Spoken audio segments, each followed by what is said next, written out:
Parade का निरीक्षण करते हुए पहली टुकड़ी है महिला पुलिस की, जिनकी प्लाटून कमांडर है एएसआई तारो देवी।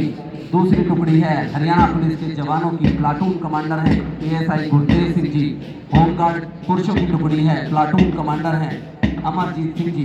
एनसीसी सीनियर डिवीजन गुरुकुल के लड़कों की टुकड़ी है अंडर ऑफिसर अंकित। एनसीसी जूनियर डिवीजन गुरुकुल के लड़कों की टुकड़ी सार्जेंट यश। अग्रसेन पब्लिक स्कूल की एनसीसी जूनियर लड़कियों की टुकड़ी सार्जेंट कशिश। गीता सार्जेंट शिवांश चौहान। राजकीय कन्या वरिष्ठ माध्यमिक विद्यालय की स्काउट एंड गाइड लड़कियों की टुकड़ी captain Anjali. DAV police public school parade से सब हुए प्रदेश के परिवहन मंत्री आदरणीय श्री कृष्णलाल पंवार जी मुख्य मंच की और अग्रसर होते हुए विशेष वाहन में सवार होकर परेड का निरीक्षण किया है। 26 जनवरी 1950 को नए संविधान को अंगीकार करने से भारत एक प्रभुत्व संपन्न समाजवादी धर्मनिरपेक्ष गणतंत्र देश बना। खून पसीने से सींचा गया हमारा गणतंत्र समाज के प्रहारों के बावजूद बहुत ही शान के साथ अपनी चमक बिखेर रहा है। गणतंत्र दिवस के इन गौरवशाली क्षणों में जहां मौका है अपनी उपलब्धियों पर नाज करने का, वहीं आइए उन सभी ज्ञात व अज्ञात देशभक्तों को बड़े ही आदर और आभार के साथ याद करें जो आजादी की खातिर घर से तो निकले थे लेकिन लौट कर वापस नहीं आए। मुख्य अतिथि महोदय परेड का निरीक्षण करने के बाद मंच की ओर अग्रसर होते हुए, आज अपनी बारी रखो कल उसकी बारी रखो, मंजिल जरा कुछ दूर है, कारवां अभी जारी रखो, कारवां अभी जारी रखो। अब मुख्य अतिथि महोदय का शुभ संदेश होगा। सर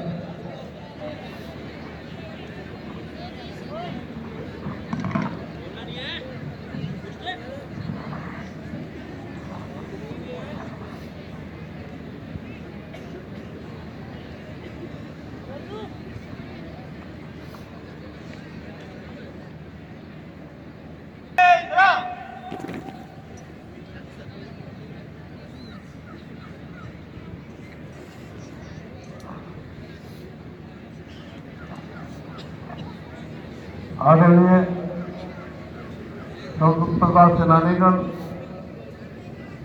सम्मानीय बुजुर्गों, अधिकारीगण, नौजवान साथियों, माताओं, बहनों, प्यारे बच्चों तथा पत्रकार एवं सलाहकार बंधुओं, भारत के स्वाभिमान और संविधानता के प्रतीक गणतंत्र दिवस के इस पावन अवसर पर मैं आप सभी को हार्दिक शुभकामनाएं और बधाई देता हूं।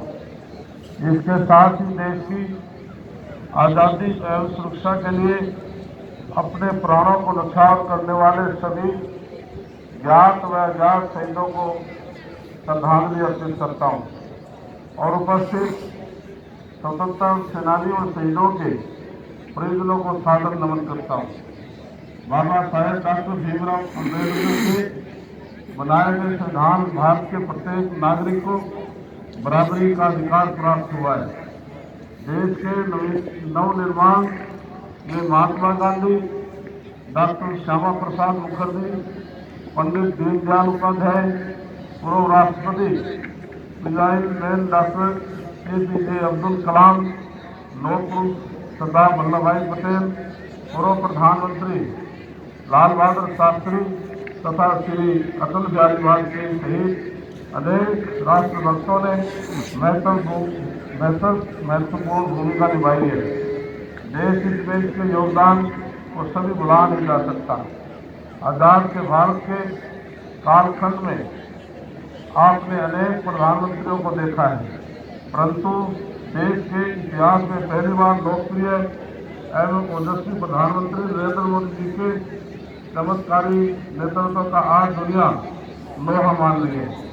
उनकी वैसी सोच में भारत को एक मजबूत राष्ट्र के रूप में पहचान बनाने में सफलता मिली है।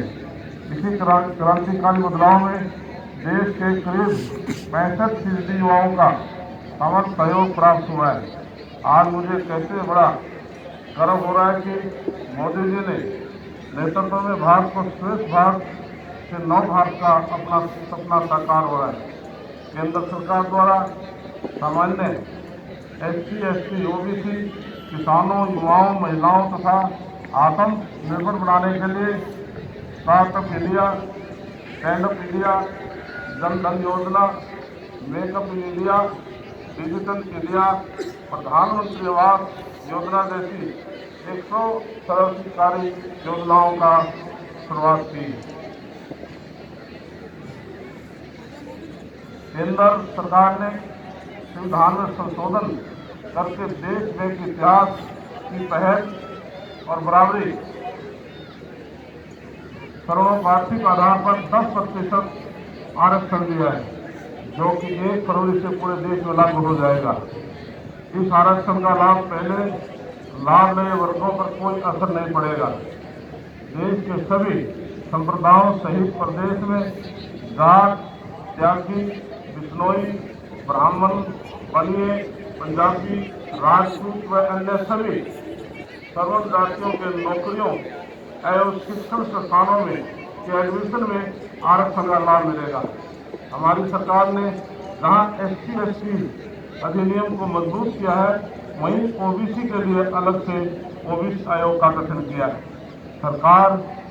हमारी सरकार जनता को कुपोषण मुक्त बनाने के लिए एक विशेष कार्य योजना काम कर रही है। इसके तहत 2025 तक बच्चों को पूर्णतः कुपोषण मुक्त कर दिया जाएगा। सरकार ने देश के इतिहास में पहली बार अभूतपूर्व स्वास्थ्य सेवाएं आयुष्मान भारत योजना शुरू की है। इससे देश में 11 करोड़ परिवारों को के करीब 55 करोड़ लोग लाभान्वित हो रहे हैं। हरियाणा के करीब 15,50,000 परिवारों को लगभग 75 लाख लोगों को इसका फायदा मिलने वाला है।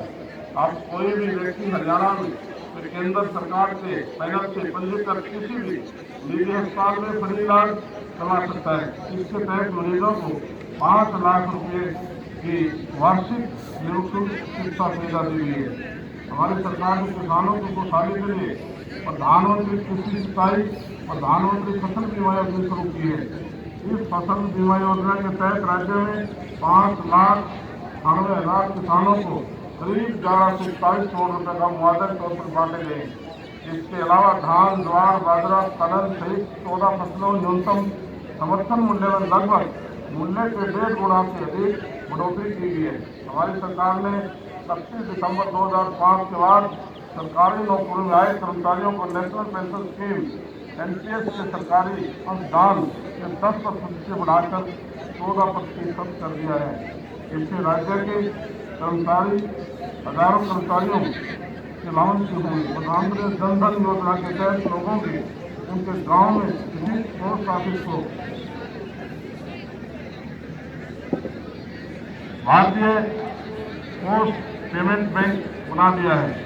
इससे अब हरियाणा के लोगों को अनेक घरों के आसपास ही बैंकों की सभी सुविधाएं डाकघरों से मिलने लगेंगी।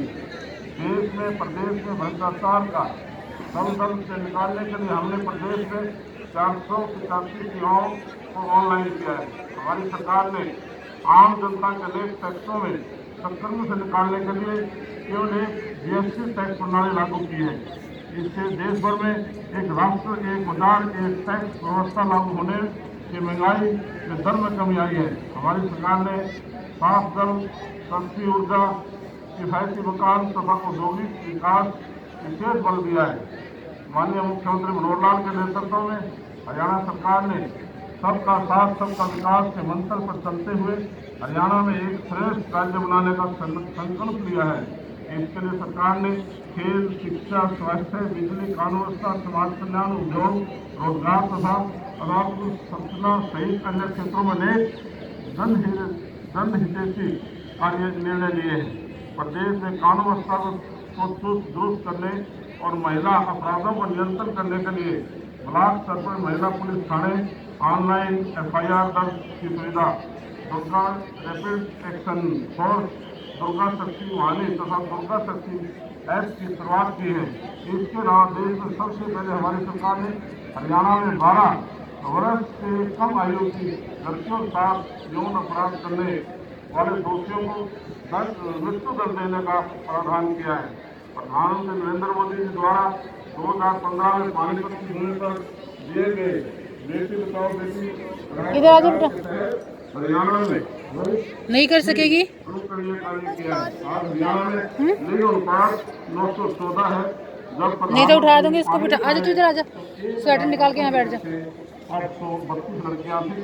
प्रदेश में सरकार स्वेटर निकाल ले, से पीड़ित महिला वही रखा। और लड़कियों को स्वाभिमान के साथ जीवन यापन करने मदद प्रदान करने में आर्थिक सहायता देने के उद्देश्य से पीड़ित महिलाओं व लड़कियों को मुश्किल लगता है बेटा। 5,000 रुपये से 9,000 के मासिक पेंशन देने की योजना शुरू की है।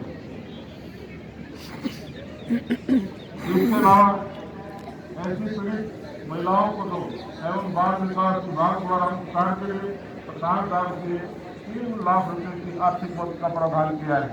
हमारी सरकार ने अध्यापकों के ऑनलाइन तबादले नीति लागू की है, जिसे देश के अन्य 9 राज्यों द्वारा अनुसरण किया जा रहा है। राज्य में 44 नए राजकीय महाविद्यालय खोलेंगे तथा लड़कियों के लिए 50 जिला प्राप्त की है। हमने प्रदेश दूर न जाना, यहीं बैठ जा। 2019 संकल्प लिया है और उसको पूरा किया है। हमारी सरकार ने प्रदेश में समान अवसर समान विकास की अवधारणा देख ले बेटा, नहीं चल सकते तो कर ले लिए। चक्कर तो नहीं आ रहे? कलंक को हरियाणा की धरती पर निकालने का पानी पीना है। हमारी सरकार ने प्रदेश के इतिहास में पहली बार करीब 1,50,000 युवाओं को सरकारी व निजी क्षेत्रों में रोजगार देने का काम किया है। सरकार पारदर्शी सरकार मुक्त और मेरिट के आधार पर करीब 55,000 युवाओं को सरकारी नौकरी दी है। इसके अलावा सक्षम युवा योजना के तहत 53,611 युवाओं को काम दिया गया है, जिन पर भी सरकार ने 336 करोड़ रुपये खर्च किए हैं। इसी प्रकार रोजगार मेलों के माध्यम से 26,537 युवाओं को निजी क्षेत्रों में रोजगार दिलाया है। हमारी सरकार ने मान्यता प्राप्त पत्रकारों को उनकी परिचयों को 10,000 रुपये की मासिक पेंशन देनी शुरू कर दी है। शहीदों के परिवारों को आर्थिक सहायता राशि 20 लाख से बढ़ाकर 50 लाख रुपये कर दी गई है तथा विभिन्न युद्धों में 257 शहीदों के आश्रितों को विभिन्न विभागों में सरकारी नौकरियां दी गई हैं। हमारी सरकार ने प्रत्येक जिला में मेडिकल कॉलेज खोलने का लक्ष्य पूरा करने के लिए दफ्तर के बादशाह में राष्ट्रीय पेंशन संस्थान एवं 2 नए मेडिकल कॉलेज शुरू किए हैं। इसके अलावा 5 जिलों में मेडिकल कॉलेज, 7 सरकारी dental nursing college, 3 Ayush college खोलने की प्रक्रिया चल रही है। अब राज्य के सरकारी अस्पतालों में पहली बार MRI, CT स्कैन, डायलिसिस तथा कैथ लैब की सुविधा शुरू की गई। बेटा देख ले, अभी भी हमारी सरकार ने खेल सब के लिए उद्देश्य को पूरा करने के लिए प्रदेश भर में 437 व्यायामशाला योगशालाएं बनाई जा चुकी है, जबकि एक शिक्षण पर काम चल रहा है। इसके अलावा प्रतिवर्ष 1 करोड़ की पुरस्कार राष्ट्रीय कुश्ती दंगल व कबड्डी प्रतियोगिता के आयोजन किया जा रहा है।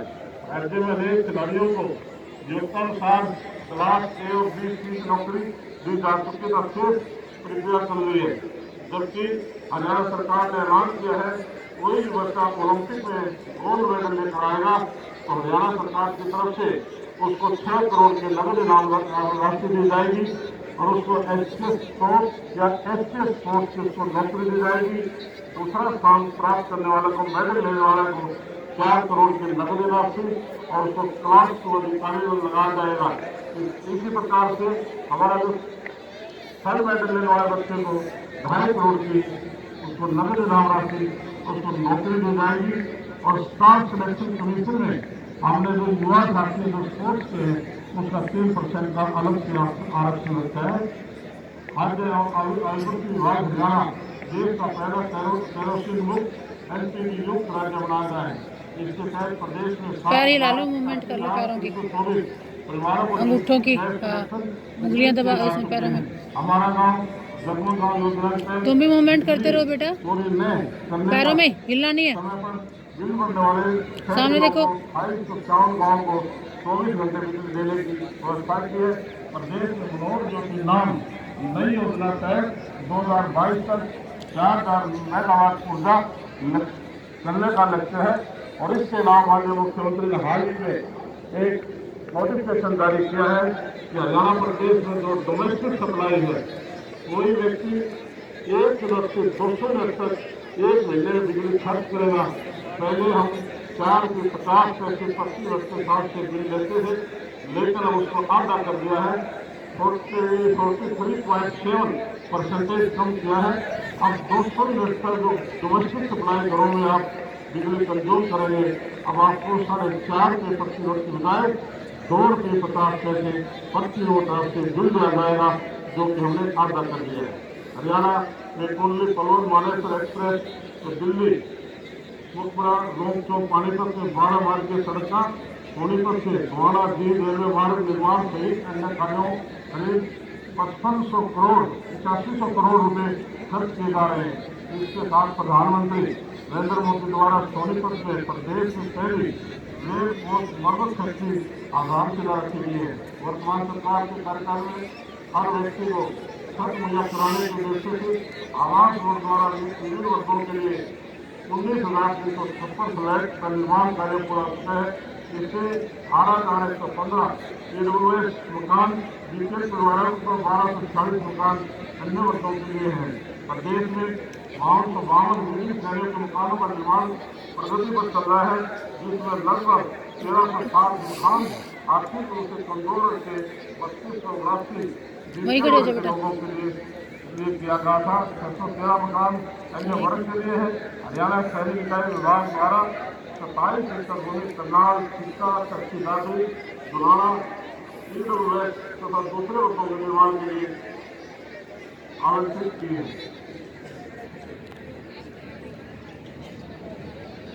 हरियाणा राज्य परिवहन बस मेले अक्टूबर 2014 दिसंबर 2018 तक 729 पुराने बसों की जगह नई बसें शामिल की गई हैं। परिवहन विभाग हरियाणा कर्मचारी कल्याण के माध्यम से नियमित आधार पर 905 परिचालक, 1717 ड्राइवर, 838 लेटेक तथा 836 पूर्व लेटेक कर्मचारियों की भर्ती की गई है। अधिक से अधिक संख्या में heavy vehicle transport vehicle transport को प्रशिक्षण देने के लिए पंचकुला, जींद, पानीपत, कैथल, जगह, फरीदाबाद, पलवल जिलों में 7 नए चालक प्रशिक्षण संस्थान स्थापित किए गए हैं। 27 चालक प्रशिक्षण स्थानों की कुल संख्या 22 हो जाएगी। इसी प्रकार से विभाग द्वारा इलेक्ट्रॉनिक टिकटिंग मशीनरी प्रणाली संचालित करने के लिए ऑनलाइन टेंडर हमने प्रक्रिया जारी की है। वीरता पुरस्कार प्राप्त सैनिकों को हरियाणा राज्य परिवहन के आधार पर बसों में हरियाणा राज्य की सीमा के अंदर मुफ्त यात्रा प्रदान की है। आपातकाल के दौरान पीड़ित व्यक्तियों, उनके पति व पत्नी तथा परिवहन विभाग की साधारण बसों में मुफ्त यात्रा सुविधा प्रदान की है और छात्राओं को अपने शिक्षण स्थानों तक 150 किलोमीटर तक मुफ्त यात्रा सुविधा दी है और महिलाओं को 150 भारत के लिए बस सेवा आरंभ की है। इसमें जो कोई बेटी गांव से अपने हेडक्वार्टर से कॉलेज की यूनिवर्सिटी में जाती थी तो केवल 7 किलोमीटर तक का बस पास अलाउ था। हमने उसको बढ़ाकर के 150 किलोमीटर कर दिया है। और एक 60 साल की महिला 65 साल के जो सम्मानित बुजुर्ग है, जो सीनियर सिटीजन है, पहले उनको हरियाणा प्रदेश में आधा किराया देते थे, लेकिन अब हमने अपने विभाग की तरफ से तय करके नोटिफिकेशन जारी कर दिया है। अब आप पूरे इंडिया में जहाँ तक परिवहन विभाग की बस जाएगी तो 60 साल की महिला और 65 साल के सम्मानित बुजुर्ग, उसमें हम आधा किराया लेंगे। कि विभाग की तरफ से हमने घोषणा करके इसको लागू किया है। परिवहन द्वारा पानी पे नए बस अड्डे का शिलान्यास 15/4/2018 को माननीय मुख्यमंत्री द्वारा किया गया था। पर इसका निर्माण कार्य प्रगति पर है। NIT फरीदाबाद में बस टर्मिनल का निर्माण PPP मोड के आधार पर किया जा रहा है। इसके अतिरिक्त पांडु पिंडारा, सत्यावाद, करनाल, सुशांत, पुनाना, फिरोजपुर, झटका, नूर, साउरू, दद्दर, कालावाड़ी, नासूपुरी, कोस्ता तथा सांपला नए बस अड्डे चालू कर दिए गए हैं। बिलासपुर, रादौर, दाखल, सत्यावाद और बहादुरपुर में नए बस अड्डों का निर्माण जारी है। असम में और बहादुरपुर में धर्मशाला का कार्य प्रगति पर है। हरियाणा राज्य में कुल 19 जेल हैं, इसमें 3 केंद्रीय जेल हैं, 16 जेल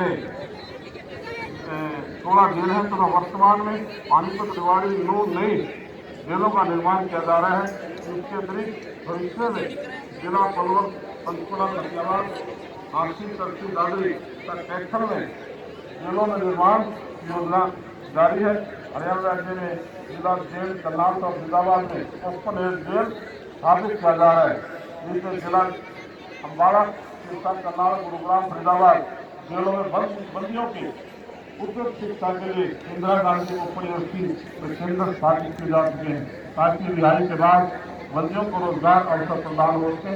नेशनल ओपन स्कूल द्वारा पानीपत, पलवल, रेवाड़ी को छोड़कर सभी जेलों में शिक्षा केंद्र स्थापित किए जा चुके हैं, ताकि बंदी 10+2 की शिक्षा ग्रहण कर सके। जेलों में तकनीकी विभाग द्वारा NGO के माध्यम से वोकेशनल कोर्स शुरू किए हैं। तो वर्तमान हरियाणा सरकार विविध अवसरों को प्रदान कर 60 वर्ष की आयु कर चुके महिलाओं को 75 वर्ष उन बंदियों को हमने विशेष माफी दी गई है। इसमें हिंदुस्तान में पहला हरियाणा प्रदेश है जिन्होंने हमने 65 साल की जो महिला है और 75 साल के जो बुजुर्ग हैं जिन्होंने टूथ सजा काट चुके, जिनका जेल के अंदर व्यवहार ठीक था, हमने 15 अगस्त 2017 और 15 अगस्त 2018 को हरियाणा में जितने भी महिलाएं 65 वर्ष की थी जिन्होंने अपनी टूथ सजा काट चुके थे, 75 साल के जितने सम्मानित थे, उन सबको हमने जेल से रिहा कर दिया है।